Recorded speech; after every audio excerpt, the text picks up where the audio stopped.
Alright guys, it's the first week of August and you know what that means. It's SummerSlam season, baby. SummerSlam 2023 is coming up in just a few days and your boy is here to give his predictions for the show. If you guys don't already know, I am flying out to Detroit tomorrow and I will be at the show. I don't know where I'm sitting because I did not buy my tickets yet. I'm going to go to the box office the day of and buy it to get the cheapest price. That all being said, this is my second SummerSlam live in person. The very first time I went was in 2017 for my cousin. I had an absolute blast. I mean, seeing the fatal four-way between Brock, Braun, Roman, and Samoa Joe, like, bruh. Peak SummerSlam main event. I mean, come on. And then I get to see another peak SummerSlam main event. Like, I'm just eating so good these days. I can't help it. I'm sorry. But y'all not here to listen to me talk or ramble. So that being said, let's get into these SummerSlam 2023 predictions. Now, before I hop into a certain topic, I do want to say right off the hook, this is a pretty solid card. Like, honestly, you could put this lineup in the running for, like, best WWE lineups all year in terms of pay-per-views. But my biggest gripe with this is that I feel like there's, like, two big matches that are being left off this card. But I do feel like we're missing some people. Like, there's no Austin Theory, who is the US champion, who should be on this card. At least in some capacity. Maybe he's in a battle royal, but I feel like that's a bit of an indictment on your champion to not have him in an actual match and put him in a battle royal on the show. Also, we've been building up and telling this story between Becky Lynch and Trish Stratus for a good duration of the year, so why are they not having a match at SummerSlam? Like, don't get it twisted, I'm not saying they have the best storyline going into the show, but like, it's a long running one. Why wouldn't you have the payoff at the second biggest show of the year? That much really confuses me. And then another one, how do you not have the Women's World Heavyweight Champion on your show? This woman is featured in so many segments on Monday Night Raw that I'm really puzzled by how she's not on the SummerSlam card at all. Bro, you literally could have done Rhea and Trish versus Becky and Lita. Like that, it's right there. You could have done that match. But to leave them off the card completely is kind of crazy. I don't know. All I do know is that my flight out of Detroit is at 6 a.m. on Monday. So I need this show to end before midnight. It's not AEW, so I'm confident that it will, but Triple H, let's wrap this up when it's supposed to be done at like 11 o'clock. Alright, enough talk. Let's talk about this show now. So the first match we have to talk about is the SummerSlam Battle Royal. Now, I don't know what this is for. I don't know what the winner gets. Maybe the winner gets a championship match against Austin Theory. That makes the most sense to me. But this just screams Andre the Giant Memorial Battle Royal WrestleMania season. And let's just throw a bunch of guys on the card just to say they were at SummerSlam. In that case, where's the Women's Battle Royal? But I digress. I think it's pretty simple. LA Knight wins this Battle Royal. The guy's over and he's not on the card in any other capacity. So if it's not LA Knight, then they dropping the ball again. But would I be shocked?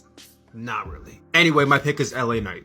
Ronda Rousey and Shayna Baszler are going to be going toe-to-toe against each other in an MMA rules match. Because these women were both in UFC, this match has a lot of potential to slap and hit really hard. This could be an underrated, underappreciated banger on the card, honestly. Or this match can outright be a flop and just suck. I don't know if there's really an in-between here. It's either going to be really good or really bad. If they go out there and they do what they do best, which is grapple and strike, it's going to be different than any other match on the card. It might even be like one of these, I don't want to say a revolutionary match, but like a match that's going to stand the test of time and being like, wow, this match really stood out. It's going to stand on its own 2 feet if they're allowed to do what they can do with what they have, which is go out there and be MMA fighters. If they go out there and it's worked punches and all this other stuff, smoke and mirrors, and they're mainly wrestling, then it's like, all right, you lost the plot. You're ruining this whole thing. So I'm not saying they gotta go out there and start knocking each other's teeth out. I'm not saying all that, bro. But just,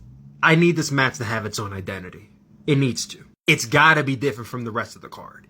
Given the talent involved, it just has to. And I'm going to say that Shayna Baszler wins this match. Shit on my face when Ronda wins, but I'm going with Shayna. We got Drew McIntyre returning to go up against the WWE Intercontinental Champion Gunther. I was at WrestleMania 39 when this triple threat between Gunther, Drew McIntyre, and Sheamus happened, and to this day, I still believe it's one of the best matches all year. And it honestly should go down as like top 20 greatest matches in WrestleMania history. Debatable for top 10, but definitely top 20. So take 2 of the 3 in this match and put them in a singles, and you about to have a banger here. I've seen Drew McIntyre go toe-to-toe with the best striker, so I know for sure he is going to take it to Gunther, and this is going to be a lovely a lovely symphony of just brutality in the form of strikes, chops, and punches. Gunther is so close to breaking Honky Tonk Man's record that it makes no sense for him to lose at this point. Like, I know I was on the, it doesn't need to be day 1000 Roman Reigns. He can lose to Cody Rhodes at WrestleMania. No day 1000. I know I was on that bandwagon, but it's like, bro,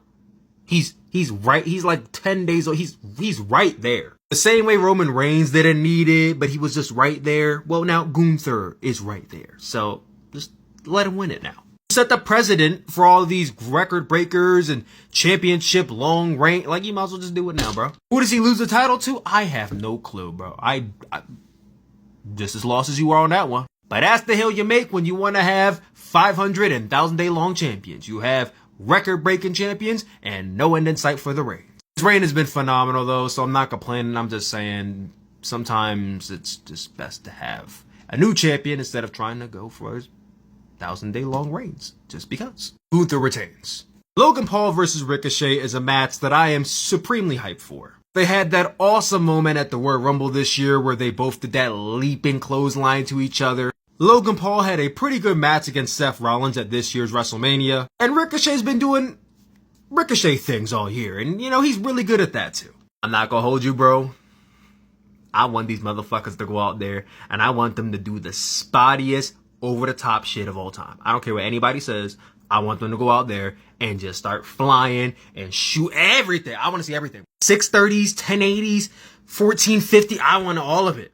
I don't care how unrealistic it gets. Just fucking throw the bullshit at me, bro. I want to see it. It's Ricochet. Logan Paul might as well be the Will Ospreay of this match. Just give it to me. I want it. And you should want it too. Don't expect there to be a lot of storytelling and wrist locks. Don't expect that, bro.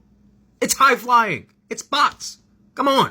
Anyway, I got Logan Paul winning this match. I don't know what's next for him after this point, but I got him winning. Because he lost to Seth Rollins at WrestleMania. He lost at the Rumble. He's due for a win. Ricochet could afford the loss because it's Ricochet.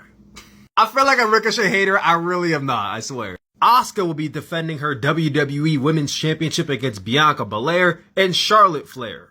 You got two of my all-time favorite women's wrestlers in here in Asuka and Bianca Belair, and then there's Charlotte. The same Charlotte Flair who has a knack for coming back and winning championships just because it's Charlotte Flair. Betting against Charlotte is like betting against the New York Yankees. You can if you want to, but you know there's a good chance you're probably going to lose out on that bet. She's also 2 reigns away from 16, and I believe that WWE is going to try to have her reach 16 at WrestleMania 40. And it's just like the track record shows that in these opportunities, Charlotte Flair comes out on top, so I got Charlotte Flair being a 15-time women's champion. Do I want it? No.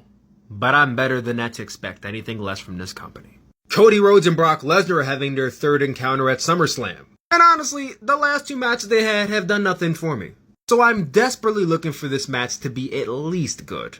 Have a decisive finish. Cody won the first one, Brock won the second one, so it only makes sense for Cody to win the third one.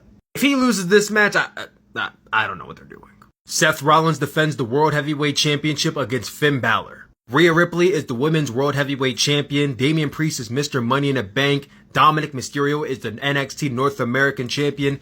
Meanwhile, Finn Balor is the leader and he ain't got shit going on for him. Seth Rollins has been defending the World Heavyweight Champion almost every week for months now. I think he's been having a good reign so far.